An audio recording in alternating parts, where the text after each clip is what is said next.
மும்பை அணிக்கு ஹர்திக் பாண்டியாவை கொண்டு வரதுக்காக 100 கோடி ரூபாய் மும்பை அணி கொடுத்திருக்கிறதா பரபரப்பு தகவல் வெளியாயிருக்கு. மீண்டும் சுரேஷ் ரெய்னா ஐபிஎல்ல களமிறங்க போறதா சொல்றாங்க. அதே போல எம்எஸ் தோனி கூடிய சீக்கிரமா பயிற்சியை தொடங்க போறார். இது போல மேலும் பல கிரிக்கெட் நியூஸ் தான் இந்த வீடியோல பார்க்க போறோம். தற்போது இந்திய அணி நாளைக்கு நடக்க போற சவுத் ஆப்பிரிக்காக்கு எதிரான டெஸ்ட் போட்டிக்காக தயாராயிட்டு இருக்காங்க. இந்த டெஸ்ட் போட்டில விராட் கோலியும் அணியில இருப்பார்னு தகவல் வெளியானது. கடந்த 2 நாட்களா அணியில இணைந்து விராட் கோலி தீவிர பேட்டிங் பயிற்சியில் ஈடுபட்டு இருக்கார். இந்த புகைப்படங்கள்லாம் இணையத்துல வைரல் ஆயிட்டு இருக்கு. இந்திய அணியை சேர்ந்த wicket keeper batsman Rishabh Pant தற்போது ஒரு பேட்டி அளித்த வீடியோ இணையத்துல வைரல் ஆயிட்டு இருக்கு. அவர் காயத்திலிருந்து எப்படி குணமானார், அவர் ஐபிஎல்ல விளையாடுவாரா அப்படிங்கிற கேள்விக்கு பதிலளித்த ரிஷப் பண்ட், உங்க வாழ்க்கையில எல்லா நேரங்கள்லயுமே நல்ல விஷயங்கள் நடக்காது. கஷ்டமான நேரத்துல நேர்மறையான எண்ணங்கள்ல இருந்து மீண்டு வர்றதுதான் சிறந்த வழி. கஷ்டமான நேரத்துல கஷ்டத்தை பத்தி கவலைப்படாம தீவிரமா உழைக்கணும். நான் அதை தான் பண்ணிட்டு இருக்கேன்.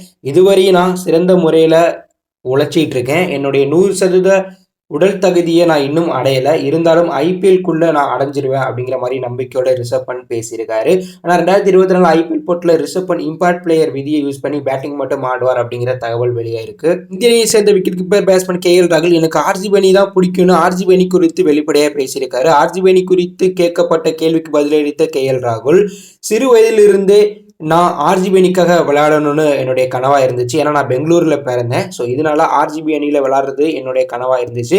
சில வருடம் நான் ஆர்ஜிபி அணியில் விளையாண்டது என்னுடைய அதிர்ஷ்டமான விஷயமா பார்க்குறேன். எனக்கு மிகவும் பிடித்த நெருக்கமான அணியாக ஆர்ஜிபி அணி எப்போதுமே இருக்கும் அப்படிங்கிற மாதிரி கேஎல் ராகுல் சொல்லியிருக்காரு. சிஎஸ்கே 2024 ஐபிஎல் ஆக்சல்ல சமீரை 8 கோடி 40 லட்சம் ரூபாய் கொடுத்து வாங்கினாங்க. அதன் பிறகு அவரை குட்டி சுரேஷ் ரெய்னாவா தற்போது ரசிகர்கள் வைரலாக்கிட்டு இருக்காங்க. இது குறித்து அவர் என்ன சொல்லியிருக்காருன்னா, எல்லாருமே நீ சுரேஷ் ரெய்னா கூட ஒப்புறீங்க, நான் அவர் போல ஃபீல்டிங் பேட்டிங் ஆட நினைச்சேன், அவருடைய அணிக்கே போயிருக்கேன். ஸோ அவர் செய்த வேலையை நான் சிஎஸ்கே அணிக்காக பண்ண தயாராக இருப்பேன், அதுக்கான பயிற்சியை நான் தற்போது எடுக்க போறேன் அப்படிங்கிற மாதிரி சமீர் அவர்கள் சொல்லியிருக்காரு. எம்எஸ் தோனியுடைய திருமணத்துக்கு மறைமுகமா போனது குறித்து வெளிப்படையா சுரேஷ் ரெய்னா பேசியிருக்காரு. இந்த வீடியோ தற்போது சோசியல் மீடியால செம்ம வைரல் ஆயிட்டு இருக்கு. 2010 எம்எஸ் தோனிக்கு திருமணம் நடந்துச்சு.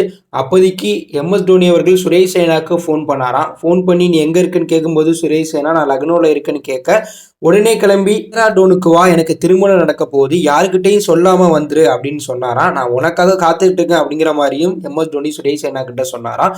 இதை கேட்ட சுரேஷ் ரெய்னா யாருக்கிட்டையும் சொல்லாம சிம்பிளான ட்ரெஸ்ஸோட உடனே பார்த்தீங்கன்னா எம்எஸ் தோனி சொன்ன ஊருக்கு போயிருக்கார். அங்கே போனோன்னே அவருக்கு ட்ரெஸ்ஸே இல்லையா. இதனால எம்எஸ் தோனி அவருடைய பழைய உடையை சுரேஷ் ரெய்னாக்கு கொடுத்துருக்காராம். ஸோ அந்த உடையை அணிந்து தான் எம்எஸ் தோனியோடைய திருமண நிகழ்ச்சிக்கு சுரேஷ் ரெய்னா கலந்துக்கிட்டதா சுரேஷ் ரெய்னா ஒரு வீடியோவில் சொல்லியிருக்கார்.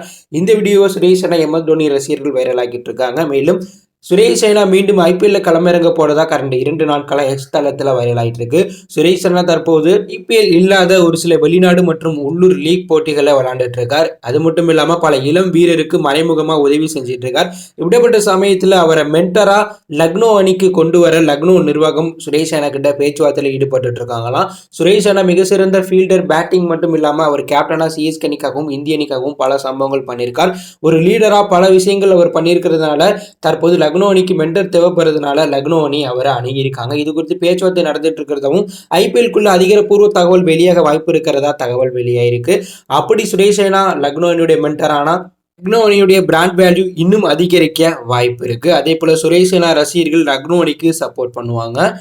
ஹர்திக் பாண்டியா ட்ரேட் மூலம் குஜராத் அணியிலிருந்து மும்பை அணிக்கு வந்ததுக்கு பிறகு மும்பையுடைய புதிய கேப்டனாக ஹர்திக் பாண்டியா மாறியிருக்கார். இந்த ட்ரேடுக்கு பின்னால நடந்த ஒரு பரபரப்பு சம்பவம் தற்போது வெளியாகி வைரல் ஆயிட்டு இருக்கு.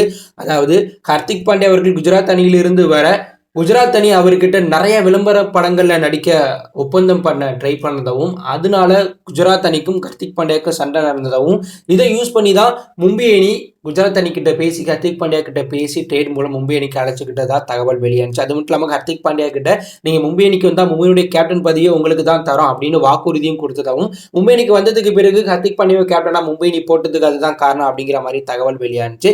இப்படிப்பட்ட சமயத்துல இந்த ட்ரேடுக்காக குஜராத் அணிக்கு 100 கோடி ரூபாய் மும்பை அணி கொடுத்துருக்காங்களாம். அதாவது ஐபிஎல் ட்ரேட் மூலம் ஒரு அணி ஒரு வீரரை வாங்கும் பட்சத்துல அந்த அணிக்கு அந்த வீரருடைய தொகை மட்டும் இல்லாம கூடுதலா ஒரு தொகையை கொடுப்பாங்க. இது ஐபிஎல் விதிப்படி நடக்கும்.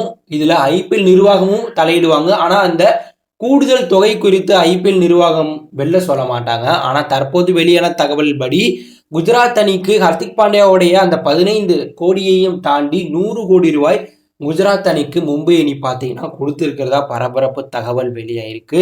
ஐபிஎல் ட்ரேடிங்லேயே இதற்கு முன்னாடி ட்ரெண்ட் போல்ட்டுக்காக மும்பை அணி டெல்லி அணிக்கு ஒரு மிகப்பெரிய தொகை கொடுத்ததா தகவல் வெளியானுச்சு. அந்த தொகையை விட பல மடங்கு தொகையை குஜராத் அணிக்கு மும்பை கொடுத்திருக்காங்க. எம்எஸ் தோனி கூடிய சீக்கிரமா பயிற்சியை தொடங்க போறதா சிஎஸ்கே சிஇஓ சொல்லியிருக்காரு. தலை எம்எஸ் தோனி 2023 ஐபிஎல் போட்டியில காலில் ஏற்பட்ட இன்ஜுரி காரணமா சில மாதங்களா ரெஸ்ட்ல இருந்தாரு. இப்படிப்பட்ட சமயத்தில் இது குறித்து சிஎஸ்கே சிஇஓ கேட்கும்போது அந்த இன்ஜுரியோடைய காயம்லாம் ஆறி தற்போது எம்எஸ் தோனி முழு ஃபிட்னஸோட இருக்கார். எம்எஸ் தோனி தற்போது ஜிம்ல ஒர்க் அவுட் பண்ணிட்டு இருக்கார்.